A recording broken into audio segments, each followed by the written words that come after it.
신앙 베이직 설교 7번째, 성령님은 어떤 분이신가? 2번째 시간, 성령께서 하시는 일, 성령님의 속성에 대해서 함께 말씀 나누려고 합니다.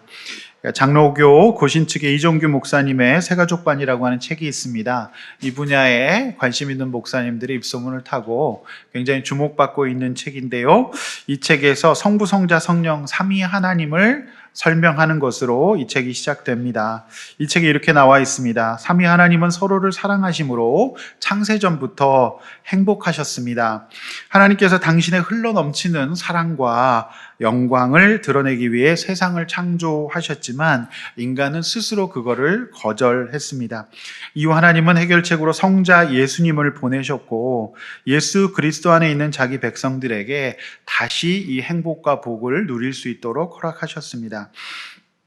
이제 그들이 성자 하나님 곧 예수님의 이름으로 기도할 때 성부 하나님은 그 기도를 들으시고 역사하셨습니다. 때론 범죄하여도 예수님의 이 중보 사역 때문에 그들의 죄를 보지 않고 그들이 행하지 않는 예수님의 선행까지도 그들의 것으로 여겨 주십니다. 성령 하나님은 이 가운데 교통의 영이 되셔서 우리로 하여금 더불어 기쁘게 교제할 수 있도록 하신다. 이렇게 기록하고 있습니다. 삼위일체에 대한 적절한 설명이라고 보여집니다. 성부, 성자, 성령 하나님 한 분이신데요. 태초부터 함께 계셨습니다. 그래서 우리는 트리니티, 삼위일체라고 말하는데요. 각각의 위가 있고요. 성부 하나님의 사랑과 행복을 잃어버린 자들을 위해 예수님, 성자 하나님을 보내셨고 성령 하나님은 우리와 하나님이 더불어 교제할 수 있도록 함께 하시는 분이다. 이렇게 이해하시면 되겠습니다. 그래서 하나님의 거룩한 속성인 삼위일체를 이해하기 위한 여러 가지 설명이 있습니다만 합당한 설명이라고 이제 보여집니다. 이 부분은 나중에 제가 또 강해 설교할 때 또 구체적으로 다뤄보도록 하겠습니다.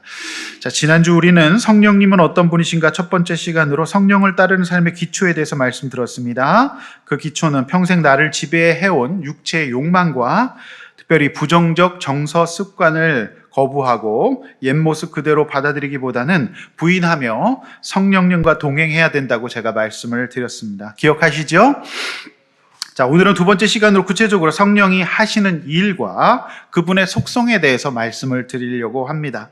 두 가지 내용인데요. 첫 번째, 성령께서 하시는 일 9가지가 있습니다. 그리고 두 번째, 성령의 속성, 성경과의 관계, 그것을 따르는 삶, 이렇게 말씀을 드리면 성령님에 대해서 어느 정도 말씀을 드리는 것이 되겠습니다. 오늘 각자 우리에게 주신 말씀으로 듣고 이 말씀 가운데 역사하시는 성령의 인도를 따르는 저와 여러분이 되기를 주님의 이름으로 축원합니다. 자, 이제 본론입니다. 자, 첫 번째, 성령께서 하시는 일이 무엇인가?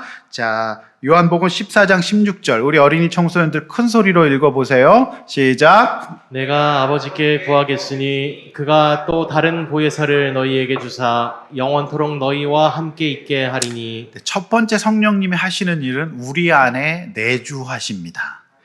그래서 하나님의 말씀대로 성령님 우리와 함께 하시고 우리 안에 영원히 함께 계시는데요. 그래서 우리 몸을 뭐라고 얘기하죠?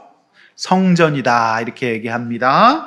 자, 이전에는 미혹의 영, 육체의 영을 따르는 죄의 소욕에 완전히 지배되었다면 우리 안에 성령이 들어와서 이제 예배 드리고 싶고요. 또 힘들 때 기도하고 싶고 또 말씀 묵상하고 싶고요. 공동체에 소속되고 싶고 또 죄를 지었을 때 회개하고 싶고 이런 마음을 성령께서 주시는 겁니다. 전에는 없었던 마음이거든요.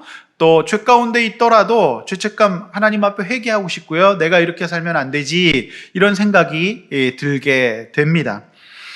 이것이 이제 우리 안에 성령님이 함께 계시는 마음이에요. 오늘 목사님 무슨 말씀하실까? 나 오늘 예배 가운데 정말 은혜 받아야 되겠다, 이런 생각을 성령이 주시는 겁니다. 전에는 목사나 목자님이 아무리 얘기해도 안 듣다가도 이제 그 말이 내 마음속에 부담으로 다가오고 내가 그 말씀대로 살고 싶어지는 거, 이게 다 새로운 영, 성령님의 인도하심이다. 이렇게 볼 수가 있습니다. 그래서 성령님이 없으면 우리 예배와 우리 모든 그리스도의 삶이 불가능하다라고 볼 수가 있습니다. 왜냐하면 성령께서 아버지 하나님, 성부 하나님과 성자 하나님을 연결시키시거든요. 그리고 주님 부활 승천하신 이후에는 우리 마음 가운데 성령이 임하셔서 우리와 함께 하시는 겁니다. 우리 안에 성령이 내주하심을 믿습니다. 자, 두 번째는 요한복음 14장 26절이에요. 또 앞에 보면서 우리 어린이 청소년들 크게 한번 읽어보세요. 우리 양규원이가 제일 크게 읽었으면 좋겠습니다. 한번 읽어주세요. 시작. 보혜사 곧 아버지께서 내 이름으로 보내실 성령 그가 너희에게 모든 것을 가르치고 내가 너희에게 말한 모든 것을 생각나게 하리라. 네, 감사합니다. 그래서 성령님은 또한 어떤 분이시냐? 우리를 인도하시는 분이신데 특별히 무엇으로 인도하시느냐? 이게 중요해요. 자, 우리를 진리의 영 가운데로 인도하시는 분이십니다. 그래서 요한복음 16장 13절에는 그분 진리의 영이 오시면 모든 진리 가운데로 인도하실 것이다 라고 말하고 있습니다. 한국 교회에서 이 성령에 대해서 굉장히 오해가 많아요. 자, 성령님은 어떤 분이십니까? 우리를 진리 가운데 인도하시는 분이에요. 그래서 우리를 무슨 이제 대박 치는 곳으로 인도하시는 분이 아니라요. 성령님은 우리를 말씀 가운데로 인도하시는 분이에요. 그래서 우리가 왜 찬양하느냐? 주의 성령이 오늘 설교를 들을 때 역사해 주지 않으시면 그 말씀이 공허하게 들리는 겁니다.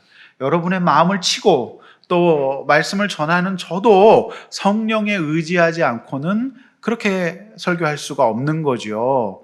그래서 우리가 성령의 도우심을 구하는 찬양을 하는 겁니다. 진리로 인도하십니다. 세 번째는 성령님이 열매 맺게 하시는 분이에요. 갈라디아서 5장 22절 23절 우리 크게 어린이들 읽습니다. 시작. 오직 성령의 열매는 사랑과 희락과 화평과 오래 참음과 자비와 양선과 충성과 온유와 절제니 이 같은 것을 금지할 법이 없느니라. 네, 우리 어린이 청소년들은 오늘 성경을 제일 많이 읽었으니 성경만 잔뜩 읽다가도 성령께서 우리 아이들 잡아주실 줄로 믿습니다. 자, 여기 나오는 9가지 성령의 열매가 있어요. 자, 이것이 우리의 인격을 통해서 이루는 9가지 인격의 요소라고 볼 수 있습니다. 자, 9가지로 쭉 되어 있는데요. 그런데 원문에는 성령의 열매가 놀랍게도 단수입니다. 무슨 얘기냐 하면은 우리에게 인격을 성숙시키셨을 때 9가지 요소가 하나의 인격으로 통합된다라고 하는 뜻이에요. 그러니까 이게 성령 열매가 단수인데 여기 나와 있는 9가지 열매가 인격이라는 것을 하나로 통합된다라고 하는 겁니다. 그래서 이런 거죠. 성령이 우리 안에 거하시면요, 우리의 성격과 인격이 바뀌기 시작합니다. 왜냐하면 지난주에 다뤘던 것처럼 우리의 부정정서 습관과 행동들을 거절해야 됩니다. 그 전에 내가 살아왔던 방식이 있잖아요. 그걸 거절하고 성령의 인도하심을 받으면 오늘 여기 나오는 사랑, 희락, 화평, 오래 참음, 자비, 양선, 충성과 같은 것이 인격에 녹아든다는 거예요. 정말 맞는 말이라고 생각합니다. 예, 여러분, 제가 이런 것이 없었어요. 저도 부정정석 가운데 있었고요. 예수님이 없었기 때문에 제 마음속에 이런 인격의 열매가 없었어요. 그런데 예수님 영접하고 나니까 조금씩 제가 바뀌는 거예요. 10대 시절에 예수님을 영접하고 저에게 나타났던 것은요, 제가 제일 먼저 이제 그전에는 정말 많이 다투었거든요. 그런데 그런 것이 없어지는 거예요. 예. 그냥 바보같이 당하기 시작하더라고요. 예. 그러니까 막 싸움 순위가 밀려나죠, 자꾸. 근데 그것이 성령 때문이었구나 싶은 거예요. 전에는 상처받거나 조금 내가 누구 나를 무시한다 이러면 막 분노가 올라와갖고 막 싸워버렸는데 그렇게 안 되더라고요. 자꾸 어떻게 보면 사람이 약간 바보처럼 되는 것 같기도 해요. 네. 여러분, 이런 거죠. 난 온유한데 기쁨이 없어. 하나님 사랑하는데 누군가 사랑할 수 없어. 나는 믿음은 좋은데 인격과 성품은 좀 이상해. 이런 거는 말이 될 수가 없는 거예요. 자, 내가 믿음이 좋으면 나의 인격과 성품도 조금씩 여기 나와 있는 열매 가운데로 가게 된다라고 하는 겁니다. 저는 도저히 못 참았는데 이제는 조금씩 참게 되는 그런 역사가 있게 된다라고 하는 겁니다. 왜냐하면 성령이 우리의 인격을 변화시켜 주시기 때문에 그래요. 자, 우리가 그런데 왜 교회를 나와서 예수님 믿고 성령이 우리 안에 거하시는데 내 인격과 성격이 변하지 않는 걸까? 왜 그럴까요? 지난주 설교했던 것처럼 이전의 나의 인격과 성격, 그것이 나인 줄 알고 받아들여서 사는 거예요. 현실은 어때요? 우리가 당연히 미워할 만한 사람들 많습니다. 그리고 싸워야만 하는 사람들 많아요. 그래서 이런 것들이 올라오면 우리의 부정정서가 많이 올라오거든요. 자, 그래서 우리는 성령님과 늘 동행하면서 나를 위해 십자가를 지신 예수님의 복음과 진리를 묵상해야 돼요. 그러면 조금씩 변하게 되어 있습니다. 날마다 열매 맺게 하시는 성령님을 따르지 않고 육신의 소욕을 따르면 어떻게 될까요? 우리의 인격이 망가지게 됩니다. 우리의 성격이 이상해지게 되는 것이죠. 지난주에 읽으셨던 갈라디아서 5장 16, 17, 19절, 21절. 자, 우리 어린이들 앞에 보면서 크게 한번 읽어보세요. 우리 어린이들만 한번 읽을게요. 우리 어린이들만 시작. 내가 이르노니 너희는 성령을 따라 행하라. 그리하면 육체의 욕심을 이루지 아니하리라. 아멘. 네. 그래요. 아주 잘 읽었어요. 우리 읽을 게 많으니까 계속 앞에 보면서 긴장하세요. 네. 이렇게 되는 거죠. 육체의 소욕을 따르면 이 성령의 인격이 있을 수가 없는 겁니다. 아시겠죠? 그래서 믿음은 좋은데 성격은 이상하다. 이런 거 없어요. 자, 우리 믿음이 좋아지면 이것이 나의 가운데로 오게 돼 있어요. 원수 맺고 분내게 안 되게 돼 있습니다. 이게 하나님의 사람이다. 이렇게 말씀드릴 수가 있습니다. 자, 네 번째, 성령은 우리에게 새로운 비전을 주세요. 자, 어린이들도 한번 읽습니다. 2장 17절 앞에 보고 크게 시작. 하나님이 말씀하시기를 말세에 내가 내 영을 모든 육체에 부어주리니 너의 자녀들은 예언할 것이요 너희의 젊은이들은 환상을 보고 너희의 늙은이들은 꿈을 꾸리라. 자, 이게 무슨 얘기예요? 자, 이전에는요, 왜 사는지 몰랐어요. 어떻게 사는지도 몰랐어요. 우리 어린이들은 내가 왜 교회 나오는지, 내가 왜 예배 드려야 되는지, 내가 오늘 이 시간에 왜 지겹게 앉아 있어야 되는지, 나를 왜 꼼짝 못하게 하는지 이해가 안 돼요. 그런데 조금 더 잘하잖아요? 그러면 성령께서 비전을 주세요. 아, 내가 교회 나와야 되는구나. 내가 예배 드려야 되는구나. 우리 엄마 아빠가 왜 예배를 드리라고 했는가? 내가 왜 신앙을 가져야 되는가? 이거를 깨닫게 되는 거예요. 이거를 비전이라고 얘기합니다. 우리 기독교의 성경적인 비전은 야, 진짜 이렇게 개인적인 성공과 성취 이런 게 아니라요. 내가 전에는 어떻게 사는지 몰랐고 이거 어떻게 해야 되는지 몰랐는데 이제 내가 예수님 믿고 나니까 그래, 내가 신앙생활 잘하고 성령님 의지하고 이 공동체에 속해서 함께 나누며 살면 되겠구나. 아, 이렇게 살면 되겠구나. 이렇게 살면 3일 괜찮을 것 같다. 이런 마음이 드는 게 비전이에요. 진짜 비전은 그겁니다. 그 마음이 회복되잖아요. 전엔 죽을 것 같았어요. 전엔 너무 내 자신 싫었고 미웠어요. 그런데 예수님께 받아들여지고 특별한 존재로 구별되고 우리가 하나님의 자녀라고 하나님의 백성이라고 하는 이 새로운 공동체를 만나게 되면서 그래, 살 수 있겠다. 내 힘으로 내 자녀 키우고 내 인생 내가 싸워가며 산다고 생각했는데 그게 아니구나. 이렇게 살아야 되겠구나. 이게 비전이에요. 그래서 자녀들도 그런 생각을 하게 될 거고요. 젊은이들은 또 다른 환상을 보게 되는데 젊은이들이 영적으로 이제 발전하기 때문에 말씀의 은혜를 받고 뭔가 새로운 삶의 능력을 가지게 된다는 겁니다.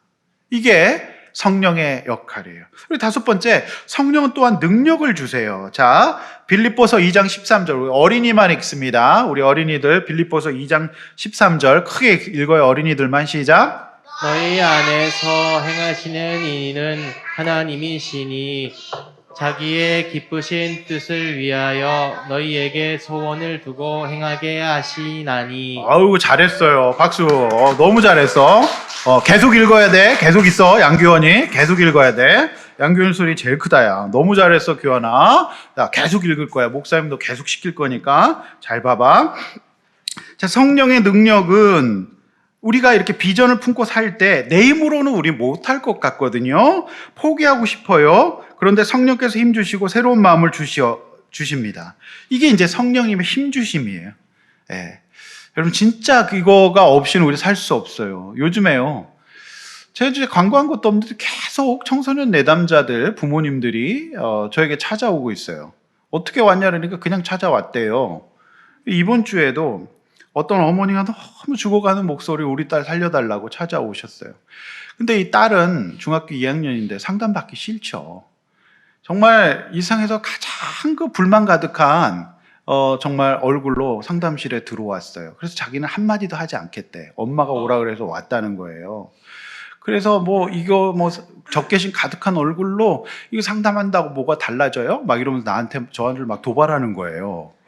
내가 오라 그런지도 않았는데 와가지고 뭐가 달라져요? 막 이러면서 막 저한테 막 이러는 거예요. 막 지금 여기까지 짜증이 나가지고 아찔하더라고요.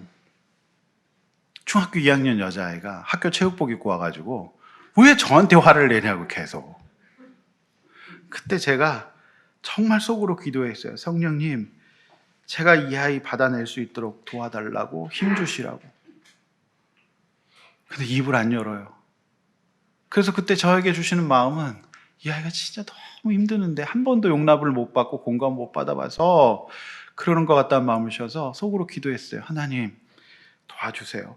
이 아이가 이 만남을 통해서 변화받을 수 있도록 도와주세요. 하면서 기도했어요. 아니, 그렇게 어색한 침묵이 10분 정도 계속 갔어요. 네가 얘기하고 싶을 때 얘기해. 괜찮아. 선생님 기다릴게. 그렇게 10분 정도 기다렸어요. 그런데 이제 그래도 안 돼요. 조금 말하다가 또 저 불평하다가 그래도 계속 기다리는데 하나님 도와주세요. 성령님 인도해 주세요. 이 아이 어떻게 할까요? 하면서 속으로 계속 기도했어요. 한 10분 정도 또 5분 정도 이렇게 가다가 이 아이가 자기 얘기를 하기 시작하면서 결국 상담실 위에 있었던 휴지를 한 통을 다 썼어요. 휴지가 이렇게 다 쌓이면서 막 울면서 막 얘기하는 거예요. 결국 휴지 한 통 다 썼어요. 엄마도 깜짝 놀라시는 거죠. 그래서 이 아이가 저한테 얘기를 하기 시작했는데 자기 핵심 감정 다 얘기하고 이제 다음 주에 또 오겠다고 딱 기다려달라고 그러고 갔어요. 저는 그걸 보면서 성령님이 도우시면 아니면 안 된다. 그 생각을 합니다. 여러분, 제가 요즘에 지난주에 우리 육체의 어떤 습관에 대해서 말씀드렸잖아요. 운동 안 하잖아요, 우리가. 근데 밤에 추워서 나가기가 싫어. 요즘 춥잖아요. 추우면 더 안 나가고 싶잖아요. 근데 그래도 내가 설교한 게 있는데 나가야지. 그래서 제가 지난주에 일주일 내내 밤에 걸었어요. 한 10시, 9시 막 늦어도 11시가 돼도 이건 큐티처럼 걸어야 된다. 억지로라도 걷는 거죠. 나가기 싫었어요. 근데 말씀을 들으면서 이제 걷는 거죠. 근데 우리 지금 내담하고 있는 고등학교 여자아이 그 어머니가 있는데 사실 그 아버지가 이 여자아이를 계속 지금 문제가 있거든요. 근데 이제 부모 상담을 받으러 오라 그러는데 부담이 있으시잖아요, 아버지가. 그런 거 뭘 남자가 그런 거 받냐. 근데 제가 그날 밤 걸었잖아요. 그래서 동백은 좁아서 걸으면 1시간이면 다 걸어요. 모든 동네를 다 다닐 수 있습니다. 정말 동네야. 그런데 그 걷기 싫었던 그날 밤 제가 또 선포했던 말씀이 있으니까 그 말씀을 기억하면서 저를 관리해야 되겠다는 마음으로 걸었는데 멀리서 그 내담자의 어머니와 아버지가 걸어오는 거예요. 그래가지고 제가 인사드렸어요. 아버지, 엄마 안녕하세요. 얼마나 따님 때문에 걱정이 많으세요. 그러니까 이 아버지가 눈물이 글썽하는 거예요. 너무 힘들다고. 그래서 저한테 와서 얘기하시면 된다고 그랬더니 아버지가 상담실에 오시겠다고 이렇게 하셨어요. 만약에 제가 거기서 이제 그 성령의 능력과 도움을 받지 않고 걷지 않았다면 못 만났을 분들이죠. 근데 한번 얼굴을 이렇게 보고 만난다는 게 얼마나 변화의 시작인지 몰라요. 예. 성령은 우리에게 능력, 힘을 주시는 분이에요. 여러분, 저 공부 되게 싫어합니다. 어려서부터 공부하는 거 싫어했어요. 근데 제가 사람을 도우려고 하는 은혜 달라고 아이들을 돕길 원합니다. 이렇게 하고 기도했을 때 정말 성령의 도우심으로 공부하고 논문 쓰고 또 졸업도 할 수 있었어요. 진짜 하나님의 능력입니다. 네. 그 목적이 저에게 있었기 때문이지요. 네. 여러분, 성령은 또 은사를 주시는 분이에요. 우리 어린이들, 자, 고린도서 12장 4절 7절 다 두 절이에요. 어린이들 크게 읽으세요. 시작. 은사는 여러 가지나 성령은 같고 각 사람에게 성령을 나타내심은 유익하게 하려 하심이라. 네, 이것도 성령께서 지혜를 주셔가지고 지금 제가 잘하고 있는 것 같아요. 잘 읽었어요. 네, 메아리로 읽어도 괜찮아요. 네, 성경은요 우리에게 은사를 주시는데 유익하게 하려 하심이라라는 말이 뜻이 공동의 이익을 위한 것이에요. 새 번역은 그렇게 번역하고 있거든요. 그러니까 이제 은사를 주시는데요, 이 은사는 왜 주시느냐? 저만을 위해 주는 것은 성령의 은사가 아니에요. 그러니까 예수 안 믿는 사람들은 그들의 은사를 자기만을 위해 써요. 그런데 성령의 은사를, 성경적인 성령의 은사는요, 다른 사람들 위해서 공동의 유익을 위해 쓰는 겁니다. 제가 만약에 저만 잘 먹고 잘 살려고 공부하고 이렇게 살았다면 그거 아니죠. 하나님께서 섬기라고, 힘든 사람들 도와주라고 그렇게 성령의 은사를 주신 거지요. 그래서 여러 가지 은사가 있어요. 우리가 생각하는 성령의 은사는 뭐 병고침, 예언, 방언, 통역 이런 거잖아요. 뭐 이런 은사 대단해 보이지 않습니까? 그런데요, 성경에는요, 누구를 사랑하고 누구를 긍휼히 여기고 그저 누구를 잘 대접하고 이런 은사와 전혀 차등이 없어요. 똑같은 은사입니다. 병 고치는 것과 사람을 긍휼히 여기고 사랑하는 것 똑같은 은사예요. 여러분, 막 방언하고 기도하는 은사, 우리가 주방에서 설거지하는 거, 이것도 똑같은 은사라는 겁니다. 그래서 여러분, 은사의 종류에는 차등이 없어요. 이 고린도 교회가 이 문제로 거의 깨어질 때가 된 거예요. 왜냐하면 그 은사를 자기 자랑하는데, 자기 드러내는 데만 잔뜩 사용한 겁니다. 그게 이제 정말 성경적인 은사가 아니라는 거죠. 그렇지 않습니까? 자, 우리의 은사는 뭘 위해서? 다른 사람 위해서, 공동체를 위해서 사용해야만 합니다. 자, 7번째 우리 어린이들 에베소 5장 18절 우리 어린이들 크게 읽으세요. 앞에 보고 시작. 술 취하지 말라. 이는 방탕한 것이니 오직 성령으로 충만함을 받으라. 네, 오늘 말씀 읽은 우리 어린이들 평생 술 취하지 않을 줄로 믿습니다. 네, 어릴 때 이 말씀이 딱 기억되는 거죠. 술 취하지 말라. 이는 방탕. 안 돼. 이런 생각이 어려서부터 이제 딱 박히겠죠. 네. 여러분, 그 성령님은 우리가 중요한 것이 인격이세요. 인격. 그러니까 성령의 충만함은 말 그대로 이제 가득 찬 것인데요. 이것이 어떤 기운이나 능력, 나를 사로잡아 버리는 어떤 강력한 기 같은 것으로 생각할 수 있는데 그것이 아닙니다.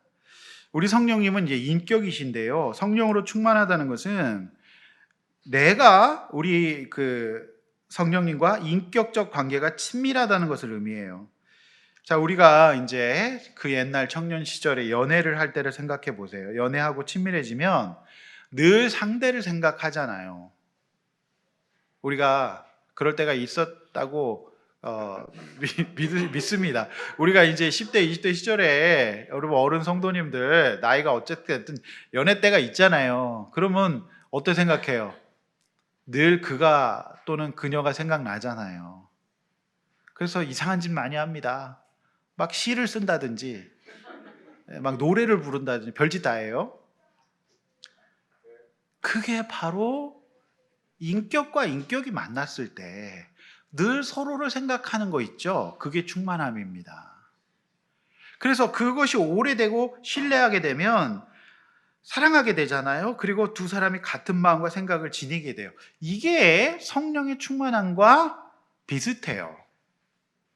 그러니까 인격이시기 때문에 인격적으로 하나님과 깊어지죠. 그러면 늘 하나님을 생각하게 돼요. 자꾸 그전엔 띄엄띄엄 생각하게다가도 항상 그 생각을 하게 돼요. 그게 이제 성령의 이제 충만함의 의미가 되겠습니다. 계속 생각나는 거, 잊지 않으려고 하는 거. 그러려고 뭘 해야 돼요? 아침에 말씀을 묵상하고 그 말씀으로 늘 생각하고 기도하지. 성령께서 그 말씀이 기억나게 하시고 내 마음이 되게 좋았어요. 아침에 어떤 말씀을 묵상하고 그러면 그 마음이 지켜지도록 인도하시고 살아갈 때 계속 주여 주님 할렐루야 기쁜 일이 있을 때도 그렇게 이제 살게 하시는 겁니다. 마치 인격과 인격이 만나서 충만해지도록 인도하시는 분이 성령님이시지 나를 강제로 내가 아무것도 안 해요. 내가 아무것도 안 하는데 그렇게 나를 사로잡아 역사하시는 분이 아닙니다. 자, 8번째. 자, 우리 어린이들 에베소서 4장 30절. 자, 또 읽어요. 앞에 보고 크고 어린이들 읽습니다. 시작. 하나님의 성령을 근심하게 하지 말라. 그 안에서 너희가 구원의 날까지 인치심을 받았느니라. 성령을 근심하지 않게 하는 우리 어린이들. 네, 너무 좋습니다. 자, 새 번역 성경은 하나님의 성령을 슬프게 하지 말라 이렇게 번역하고 있습니다. 자, 이게 이제 인격적인 것과 연결이 되는데요. 우리가 이제 인간 관계에서도 계속 무시당해. 그리고 일방적으로 막 내가 이렇게 취급당하면 슬프잖아요. 그러니까 인격과 인격이 만났는데 비인격적으로 되면 어때요? 슬프고 속상하잖아요. 인격적인 관계가 깨어진 거잖아요. 성령님 역시 마찬가지예요. 우리가 성령을 지속적으로 거절하고 우리 마음대로 살죠. 성령님이 슬퍼하세요. 성령님도 속상해 하십니다. 그 표현이 바로 근심하지 말게 하라. 이게 인격이기 때문에 근심하는 거잖아요. 어떤 물질이나 강력한 에너지가 아니라 그분은 인격이기 때문에 슬퍼하시잖아요. 예. 그러니까 인격적인 존재이기 때문에 이런 일이 생기세요. 그래서 그분은 또 인격적이기 때문에 우리를 강제 또는 억지로 사로잡지 않으세요. 물론 굉장히 예외적인 경우가 있어요. 그러나 일반적으로 성령님은 인격적이세요. 그게 이제 하나님이신 성령님의 우리를 사랑하시는 방식이에요. 근데 많은 분들이 예외의 경우만을 생각해요. 여러분, 그런데 그러니까 일반적으로 하나님은 비상역사라 그러죠. 선교지라든지 뭐 이럴 때 굉장히 급할 때 그렇게 하시기도 하시지만 여러분 어떠세요? 지금 오늘 이 말씀을 들을 때 성령께서 여러분 완전히 막 그냥 뒤집어 놓으십니까? 뒤집어 놓으시면 이런 거죠. 애들이 돌아다녀요. 빠샤 해보면 애들이 딱 굳어버려야 돼요. 그런 거 없어요. 여러분 잘 생각해 보세요. 어떤 자녀들을 위해서 막 기도하는데 자녀를 완전히 얼어붙게 해갖고 그런 거 봤습니까? 예? 그래서 성령님이 안 계신가 보다 생각하시는 분도 계세요. 그런 거 없어요. 굉장히 비상적인 역사는 일반화할 수 없는 겁니다. 인격적이시라서 때로는 연약해 보이기도 하세요. 나를 슬퍼하셔요. 예. 어떤 목사님이 그러더라고요. 어떤 성도가 말씀을 듣다가 예배당을 나가서 예수님의 이름으로 했더니 딱 굳어버렸다는 거예요. 그럼 무섭잖아요. 그런 인격이 어디 있어요? 에? 근데 가끔 좀 그런 부럽기는 하더라고요. 그런 게. 그런 거 없다는 겁니다. 여러분, 성령님은요 그런 분이세요. 그러니까 이게 이런 거죠. 성령님이 슬퍼하시는데요. 우리 안에 거하시잖아요.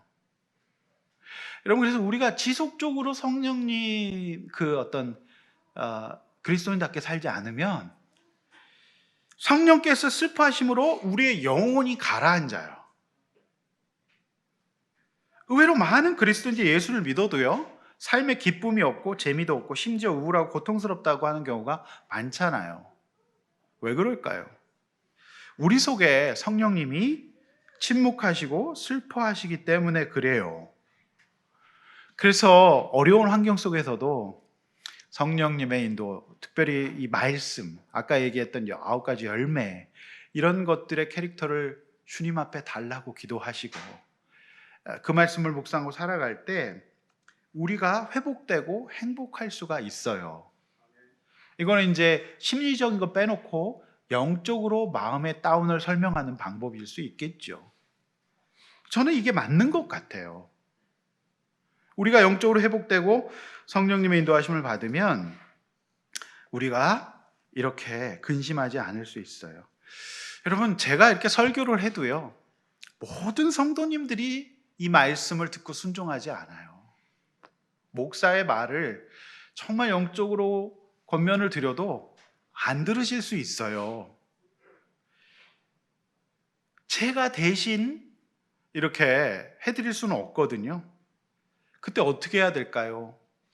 여러분, 성령님 인격적이시기 때문에 저는 기다리며 기도하고 끊임없이 사랑으로 권면하고 성령님의 역사를 기대할 수밖에 없는 거예요. 예. 그러나 어느 순간 여러분의 마음속에 성령님의 인도하심의 마음을 열 때 여러분이 슬픔과 근심에서 벗어나실 수 있으리라고 믿습니다. 이게 강제로 안 되죠. 목자님들은 다 공감하실 거예요. 이게 인격적이기 때문에 어떻게 할 수가 없는 거예요. 자, 9번째, 성령의 소멸이라는 게 있습니다. 여러분, 이 부분 많이 모르시는 분도 많이 계신데요, 근심에서 한 걸음 더 나가면 소멸이라는 개념이 있어요. 여러분, 이게 그리스도인에게 최악의 상태입니다. 네, 데살로니가 전서 5장 18절에서 23절, 우리 어린이들 큰 목소리로 앞에 보면서 읽어요. 크게 시작. 범사에 감사하라. 이것이 그리스도 예수 안에서 너희를 향하신 하나님의 뜻이니라. 성령을 소멸하지 말며 예언을 멸시하지 말고 범사에 헤아려 좋은 것을 취하고 악은 어떤 모양이라도 버리라. 평강의 하나님이 친히 너희를 온전히 거룩하게 하시고 또 너희의 온 영과 혼과 몸이 우리 주 예수 그리스도께서 그리스도께서 강림하실 때에 흠없게 보존되기를 원하노라. 자, 앞에 들어서 저를 보세요. 여기서 소멸한다는 말은요, 영어 성경에 보면 extinguish라고 나옵니다. extinguish가 뭔지 아십니까? 소화기, 불 끄는 거예요. 그러니까 성령의 불이 꺼진다라고 하는 말이에요. 그러니까 성령께서 처음에 우리에게 말씀하시는데요, 점점 우리가 그것에 불순종하면 슬퍼하셔요. 자, 슬퍼하는 시간이 꽤 오래 지나죠? 그럼 결국 어떻게 됩니까? 성령이 침묵하는 단계에 이를 수도 있어요. 우리 이걸 두려워해요. 해야 돼요. 이게 이제 그리스도인들한테 최악의 비극의 상태예요. 성령이 불타는 밤이 아니라 성령이 불 꺼진 밤이 되는 거죠.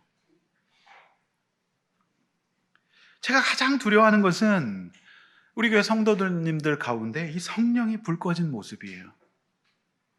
이게 부인하고 싶지만 실제로 교회 안에 이런 부분이 되게 많아요. 목사들에게 하는 말 중에 제일 심한 욕이 뭐인지 아십니까?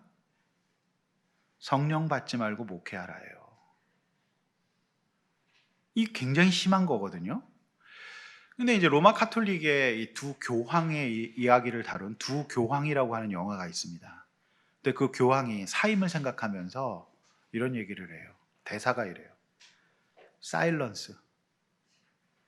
내 안에 성령의 불이 꺼져서 더 이상 하나님이 나에게 말씀하시지 않는다. 주님의 목소리가 안 들린다. 그래서 내가 성자에 앉아 있을 수가 없네. 이렇게 고백합니다. 여러분, 놀라운 거는요, 저 같은 사람도 성령의 불이 꺼질 수 있어요. 모든 그리스도인이 그렇게 될 수 있어요. 실제로 이 성령의 불 꺼져도요, 화려한 사역을 할 수 있어요. 그래서 사람이 많이 모인다는 것만으로 진리일 수는 절대 없습니다. 사랑하는 성도 여러분, 잘 생각해 보세요. 여러분, 말씀을 듣고 우리가 영적 공동체에서 권면을 받지만 계속해서 내 마음에 계시는 성령님의 인도를 애써 거절해요. 그리고 믿지 않아요. 그리고 육체의 소욕을 따라요. 그리고 옛 부정정서 습관을 계속 따라갑니다. 그러면 성령이 슬퍼하세요. 그래서 내가 이렇게 삶이 재미가 없고 막 기쁘지 않고 자꾸 다운이 돼요. 왜냐면 우리 안에 성령이 계시는데, 근데 이제 뭔가 강력한 이벤트가 있으면 그걸 잠깐 기쁘다가 슬퍼요, 늘.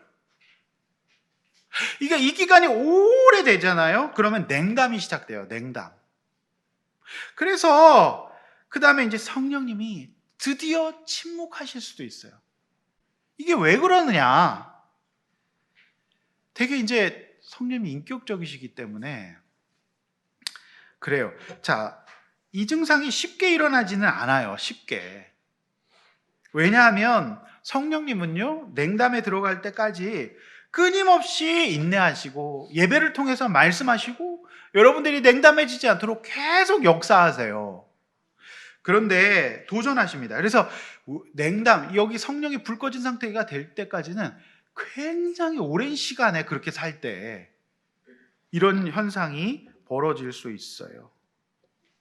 성령께서 슬퍼하시는 이것을 가볍게 여기고 계속 유지하면 소멸에 이를 수가 있다는 거, 이게 성경의 가르침이에요.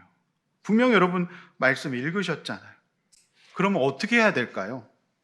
여러분, 이 경우에 영적인 회복을 위해서 특별히 집중하셔야 돼요. 그래서 우리가 이제 교회에서 수련회 또는 작정기도, 이런 영적인 입원이 필요하죠. 그래서 여러분, 내가 요즘에 자꾸 슬퍼지고 냉담 가운데로 들어간 거 같을 때는 몸부림치셔야 돼요. 작정기도를 하시든지, 때로는 작정하고 금식하면서 기도한다든지, 내가 정말 중보기도에 애를 쓴다든지, 예배 가운데 진짜 깨어있을 수 있도록 내가 몸부림쳐야만 됩니다.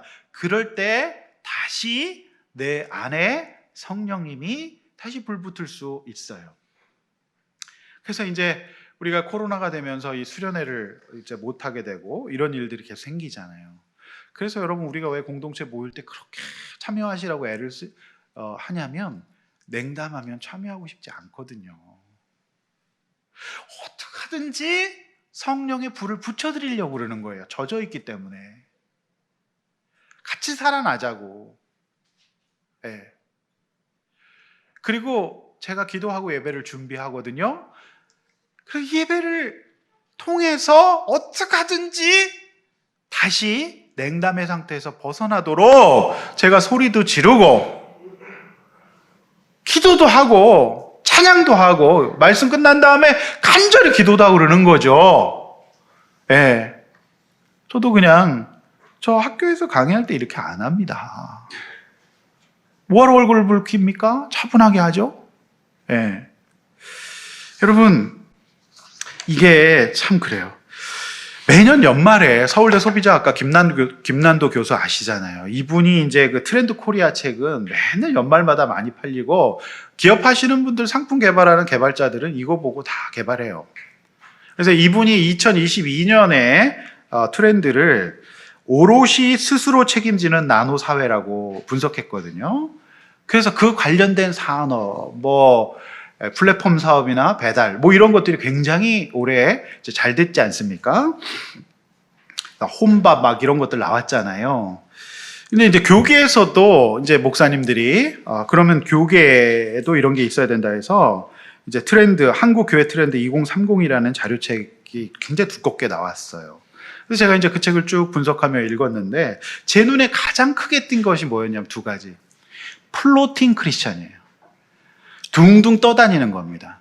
그러니까 정착함이 없이요, 계속해서 온라인 세상을 떠다니는 플로팅 크리스찬이에요.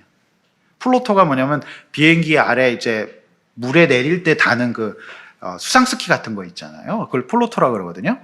그러니까 둥둥 떠다니는 거예요.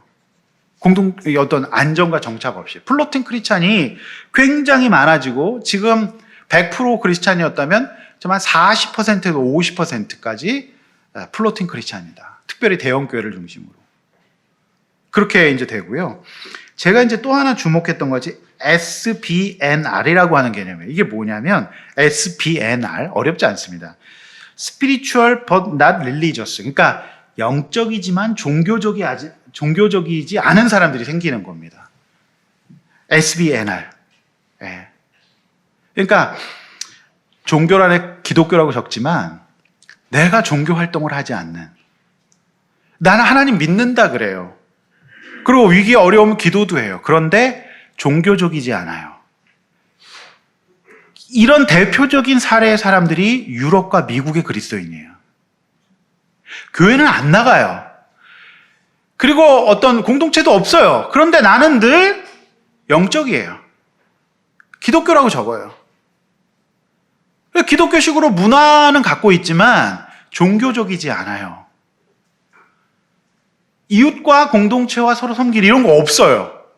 그래서 SBNR, 그러니까 Spiritual but not Religious가 굉장히 늘어나고 있다. 그러니까 실제 교회 생활을 하지 않고 영적이기만 해요.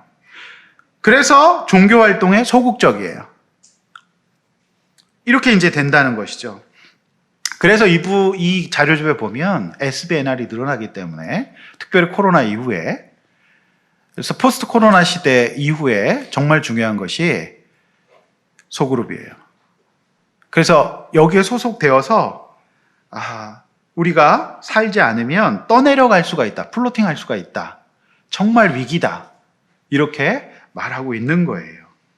그래서 이 코로나 시대에도 꾸준하게 종교활동 소그룹에 속해, 이거 라지그룹 못 모이는데 저는 참 감사한 게, 우리가 예배를 못 모여도 어떻게 하든지 소그룹은 모일 수 있으니까 모였거든요. 그래서 우리 교회가 문 닫지 않고 여기까지 올 수 있지 않았는가. 이제 굉장히 중요한 거죠. 자, 이렇게 이제 말씀하고 있는 거죠. 성령이 여러분 소멸될 수 있다는 거. 그래서 어떻게 하든지 간에 우리가 몸부림을 쳐야만 합니다. 여러분, 이 9가지 성령의 역사, 성령의 하시는 일에 대해서 여러분들이 새롭게 인식하시길 바랍니다. 여러분, 우리가 성령을 슬프게 하지 않길 원해요. 옆에 있는 사람 얼굴 보세요. 슬픈가 안 슬픈가? 진짜 여러분 그래요. 이 세상에서는요, 이런 해석을 못 하거든요.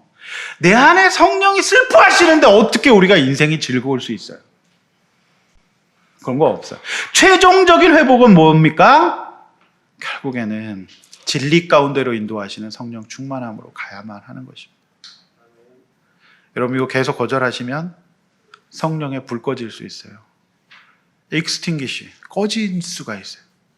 냉담 가운데로 들어가고, 특별히 포스트 코로나 이후 시절에 플로팅하고 이 종교적이지 않은, 영적이나 종교적이지 않는 사람들이 넘쳐나서 결국에 우리 사회도 유럽과 미국 교회의 전철을 밟을 수 있다라고 하는 경고예요.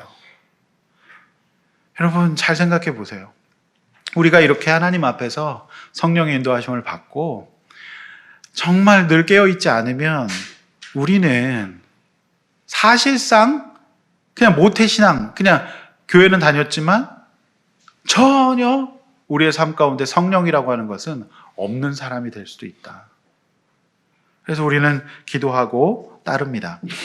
여러분, 우리나라가 특별히 굉장히 종교적이죠. 특별히 영적이고 또 샤머니즘의 영향이 많습니다. 그래서 사실은 개발 시대에 우리나라에 크게 흥황한 세력, 교단이 어디입니까? 오순절이라고 하는 이제 순복음 교회죠. 그래서 전 세계에서 가장 큰 교회가 됐어요. 사실상 우리나라는 장로교 여러 가지 교단이 있지만 외국 신학자들이 봤을 때 우리나라는 모두가 순복음 교회다고 얘기를 해요. 네, 왜냐하면 그 보이는 성령의 역사에 대해서 굉장히 강조를 했기 때문에 그렇죠. 그래서 이제 이 부작용 중에 하나는 지나치게 은사에 집중한다든지 또 성령님을 에너지와 기운 같은 비인격적인 실체로 이제 받아들이는 것이 많고, 그래서 두 번째 이제 성령 세례 같은 거 막 이런 거 이제 많이 얘기를 하죠. 근데 성령은 따로 받는 것이 아니라 우리가 예수님을 믿으면 우리 안에 성령께서 들어오시고 내주하십니다.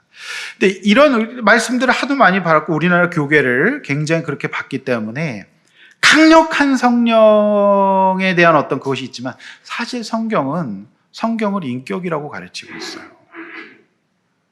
어떻게 보면 나약해 보이기까지 해요. 근데 문제는 그런 특별한 은혜가 일반적이지 않기 때문에 남들은 방언받고 뭐 뒤집어지고 난리인데 아무리 해도 여러분은 말똥말똥하지 않으세요?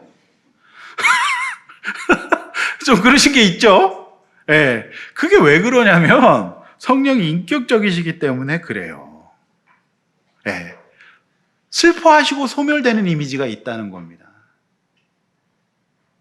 그래서 강력한 성령 사역. 사실은 성경적이지는 않다고 볼 수 있어요. 성령은 인격적이시기 때문에. 그래서 저 같은 사람이 소위 그 영권에 휩싸여 가지고 계속 그렇게 사역을 하면 어떻게 됩니까? 건강한 인격을 갖고 있는 분들은 적응하지 못할 수도 있어요. 네. 제가 하는 일은 뭐예요? 인내하고 기다리는 일이에요. 끝까지 사랑을 철회하지 않는 일입니다. 그게 맞죠. 그러니까 우리의 인격에 동의 없이 우리를 마구 끌고 다니는 분이 아닙니다. 그럼 잘 생각하셔야 돼요. 자, 고개 들어 저를 보세요. 여러분 인격으로 동의하셔야 됩니다.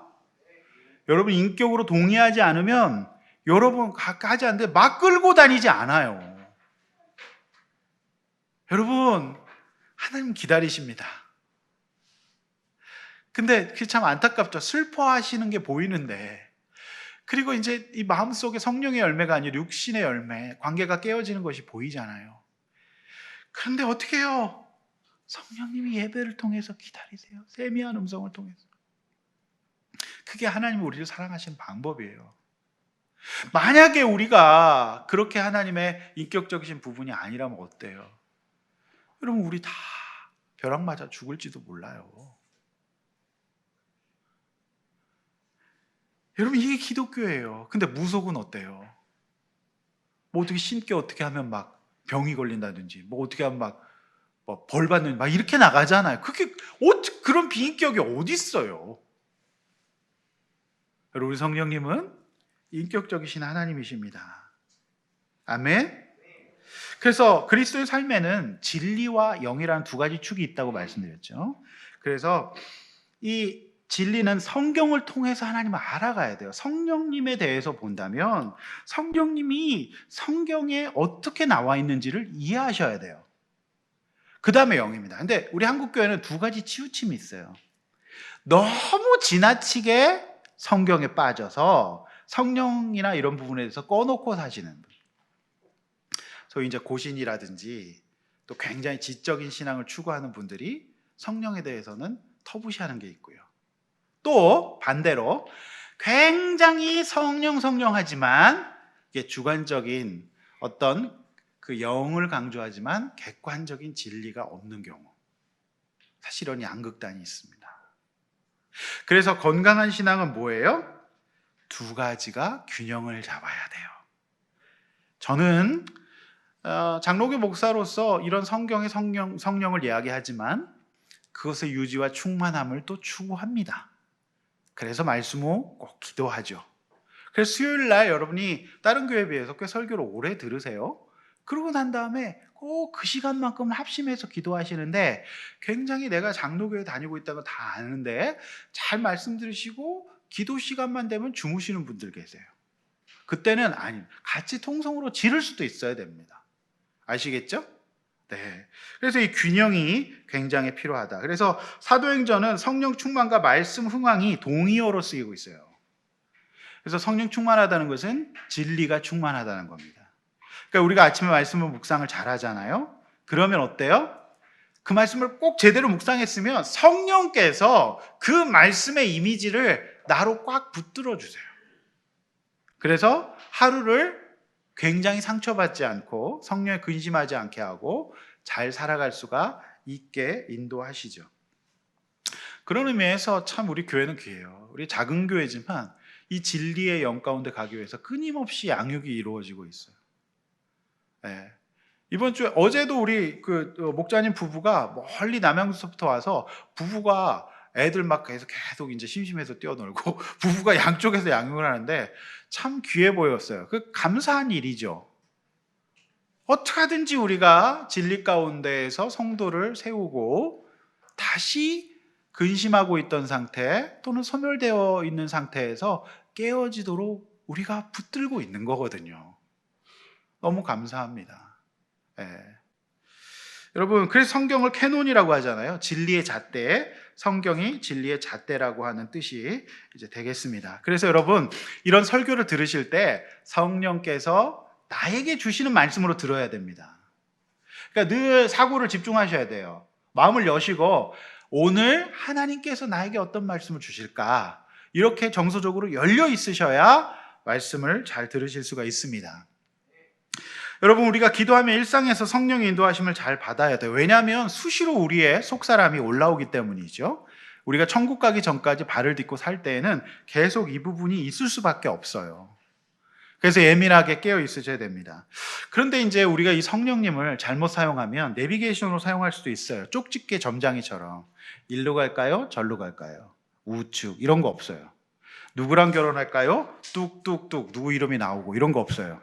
하나님 계약할까요? 말까요? 해라 이런 거 없어요. 성경에는 여러분이 동백동에 집에 살라고 나와 있습니까? 여러분 배우자 이름이 뚝 나와 있습니까? 없잖아요. 그런 성령님 아니라 우리가 뭔가 결정과 문제 앞에서 성령님은 지나간 들었던 말씀을 기억나게 하시고 하나님의 성품을 기억나게 하셔서 큰 방향이 제시돼요. 그래서 그 방향을 가지고 분별하면 얼마든지 우리가 분별할 수가 있고요. 그 다음에 이렇게 성령 인도하심을 잘 받을 때 나를 가장 잘 사랑하는 방법이 됩니다. 이게 성령의 인도는 그런 것이거든요. 또한 성령은요, 저와 여러분이 예수님을 닮아가도록 만드세요. 여러분, 성도가 제일 매력 있을 때 언제인지 아십니까? 예수님 닮아갈 때예요. 그 굉장히 매력 있습니다. 그리고 보는 사람의 마음을 시원하게 합니다. 그리고 위로가 돼요. 우리가 함께 그 길을 갖고 있구나. 여러분, 성령님의 인도하심은요, 우리의 진정한 개성을 잘 드러내게 하십니다. 성령님은요, 다른 사람과 비교되지 않는 저와 여러분의 고유한 매력을 드러내게 하십니다. 진짜 사람 매력 있을 때 언제예요?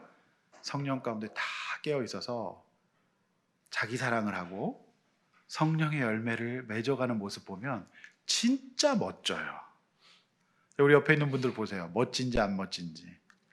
오늘 예배 은혜 받으시면 굉장히 멋져 보입니다. 그래서 여러분, 여자분들이요, 남자분들이 진짜 영적으로 깨어있죠. 최고로 매력적으로 보여요. 여러분들 남편들이 믿음 가운데에서 그렇게 예수를 닮아가고 있으면 정말 의지하고 싶거든요. 그런 인생, 또 그런 어머니, 아버지 되시기를 바랍니다. 제가 이제 두 가지만 더 말씀드릴 건데요. 성령의 전이신 교회를 성령은 사랑하게 하십니다. 무슨 얘기냐? 자, 어린이들 에베소 2장 22절 오래 기다렸다. 크게 읽으세요. 어린이들만 시작. 어린이들 읽어요. 앞에 보고 시작. 너희도 성령 안에서 하나님의 거하는 처소가 되기 위하여 그리스도 예수 안에서 함께 이어져 가는 사실 어린이들에게 이 긴 설교를 듣는 게 너무 힘들지만 얘들아, 목사님이 왜 너희들과 함께 예배드리고 싶냐면 너희도 성령이 거하시는 처소기 때문에 이 말씀 빼고 어린이 제외 이런 거 없어. 우리가 다 성도라고. 우리가 주일학교 예배를 시작한 거는 근대가 시작되고 나서야, 발달 심리가 발전하고 나서거든. 그전에는 이렇게 다 같이 예배드렸어. 왜 우리 엄마 아빠랑 같이 예배드려요? 이게 원래 성경적인 예배거든.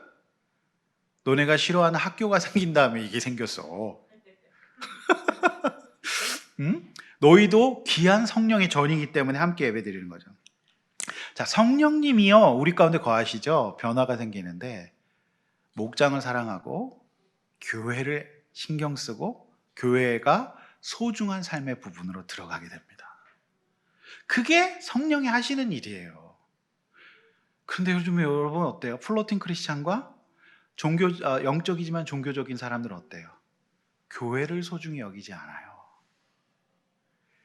여러분 온라인에 여러 가지 온라인 모임들 있잖아요. 잘 될 것 같지만 소멸합니다. 현장에서 우리가 함께 모이지 않으면 안 돼요. 이게 이제 그런데 우리가 이제 하이브리드, 그러니까 그 분석서에는 하이브리드가 나와요. 그러니까 이제는 또 온라인과 오프라인을 잘 조화롭게 사용할 수도 있어야 된다 이런 말이거든요. 성령께서는요, 성령의 전이신 공동체에 눈을 뜨게 하십니다. 그러니까 믿음이 제대로 들어가죠. 뭔가 봉사하고 싶고 뭔가 내가 할 수 있는 일은 무엇인가 생각하게 돼요. 자, 그 다음에 이제 마지막으로 성령의 마음으로 세상을 보게 되는 겁니다. 누가복음 8장 4장 18절에서 19절 어린이들, 자 마지막 구절이야 얘들아. 다 왔어. 이제 끝날 거야. 자, 이 구절 크게 우리 어린이들만 읽습니다. 시작. 주의 성령이 내게 임하셨으니 이는 가난한 자에게 복음을 전하게 하시려고 내게 기름을 부으시고 나를 보내사 포로된 자에게 자유를 눈먼 자에게 다시 보게 함을 전파하며 눌린 자를 자유롭게 하고 네, 이제 주의 마지막이니까 은혜의 해를 전파하게 하게 하려 하심이라 하십니다. 마지막이니까 너무 기쁘죠? 아유, 너무 잘 읽었어요. 네. 여러분, 사실 그래요. 성령을 제대로 받죠? 그 다음에 생각하게 되는 거는 세상을 생각하게 돼요. 여러분, 어제 이태원 사고를 우리가 겪으면서 너무 안타깝고 그 유가족들 생각하면 너무 우리가 마음이 아프잖아요. 그래서 우리 목사님에게 저에게 아침에 전화가 왔어요. 오늘 찬양이 되게 특성이 율동하고 기쁜 거예요. 그런데 목사님 이게 좀 어색하지 않을까요? 네. 제가 볼 땐 저 목장 성령 받은 거 맞습니다. 네. 그러니까 성령이 들어가면요 이 세상을 궁휼히 여기게 돼요. 그러니까 우리 그리스도인 성숙한 태도는 그거 보면서 욕할 게 아닙니다. 불쌍히 여기고 기도하고 사고를 겪은 유가족들을 위해 기도해야 돼요. 여러분 과거 기독교 역사에 보면 성지순례를 갖다가 똑같은 사고가 많이 벌어졌어요. 교회 내 없는 사고가 아니에요. 예루살렘에서 수많은 사람이 죽었습니다. 거기 가야 된다 그래서.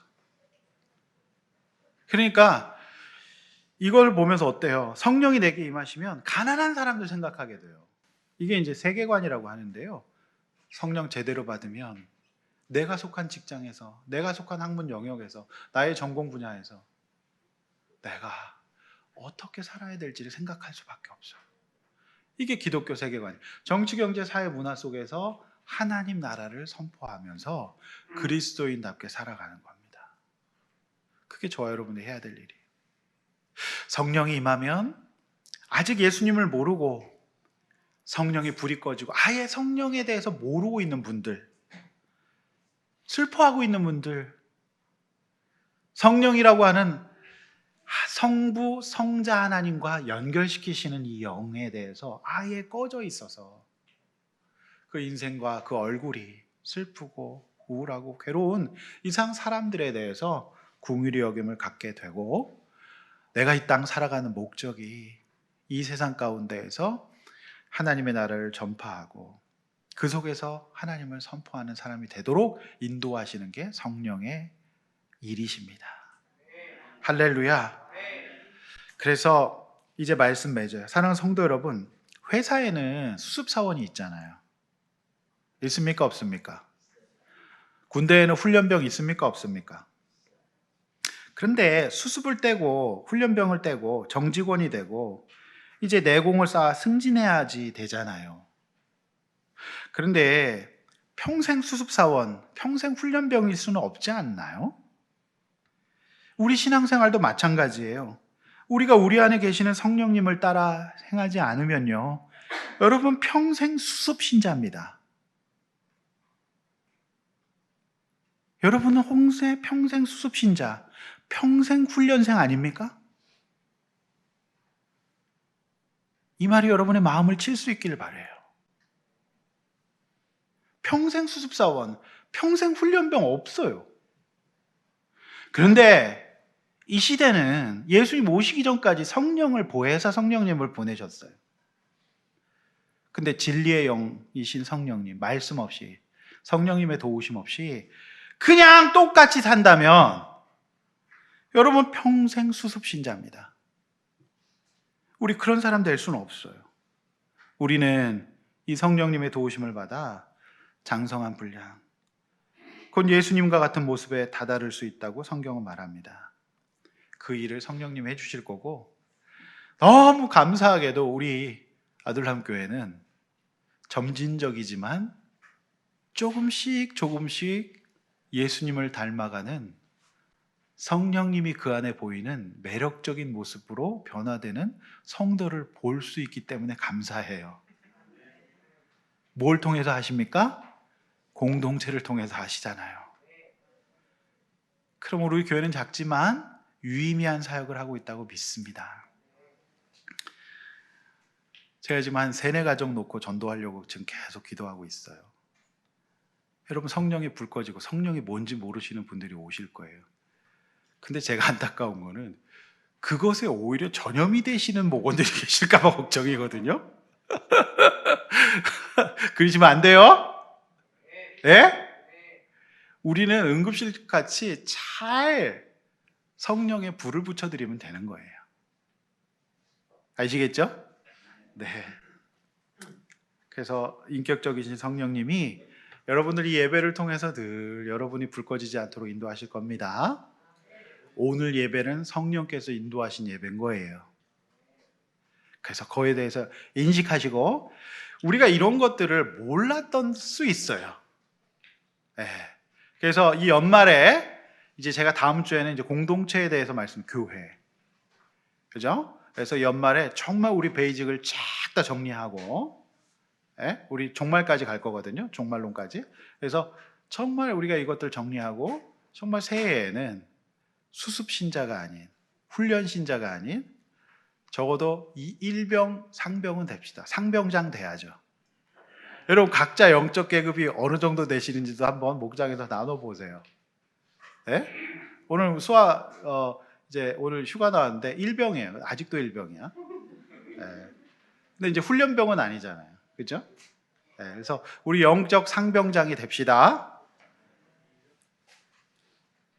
여러분 옆에 있는 사람 물어보세요. 계급 뭔지, 영적 계급이. 보이스카웃인 사람도 있어요, 아직? 군대는 짰지 않고 보이스카웃이야.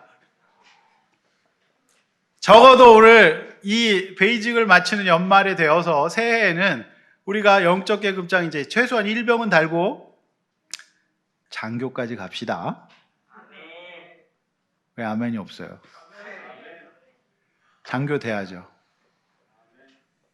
사도 바울은 사성 장군인 거예요. 그런 면으로. 사도 바울은 참모 총장인 거예요. 대박이죠? 근데 사도 바울이 그래서 성령의 도우심을 받았기 때문에 능력받고 세상을 향해 궁휼한 마음 갖고 교회를 세우고, 그래서 우리 사도행전 강에 들었던 거잖아요. 우리 성령님은 인격적이라 여러분 지금 문 두드리고 계십니다. 따라서 해봅시다. 성령을 근심하게 하지 말자. 성령의 불을 끄지 말자. 네, 너무 지적이고 공부 많이 하고 말씀만 좋아하셨던 분들은 성령에 대해서 눈을 뜨시고요. 너무 성령해서 그 성령은 그 성경의 진리 위에 서 있어야 되거든요. 그럼 그게 굉장히 은사가 있고 성령 충만한데 업다운이 있어요. 그런 사람은 반석이 없기 때문에 업다운이 있어요. 굉장히 충만한 어떤 일을 하다가도 깊은 또 다운 가운데로 떨어지고 나 몰라라 하고 세상으로 떠나갈 수도 있어요. 그게 진리가 없으면 그래요. 성령 하는데 인격이 안 되고, 그죠? 너무 그러면 그거는 아닙니다. 그거는 제대로 안 믿는 거예요. 그래서 우리 이러한 진리와 영 가운데 충만한 건강한 성령이 있는 우리 아둘람교회 되기를 주님의 이름으로 축원합니다. 여러분, 이렇게 한번 나눠봅시다. 성령님과 어떤 관계 맺고 계십니까? 성령님에 대해 새롭게 배운 건 무엇인가요? 가장 필요한 성령님의 도우심은 어떤 건가요? 자, 이렇게 성령 충만할 때 여러분이 나를 제일 잘 사랑하게 될 겁니다. 자존감이 회복될 겁니다. 아멘. 네, 우리 시간에 허무한 시절 지낼 때 찬양하고 기도하겠습니다.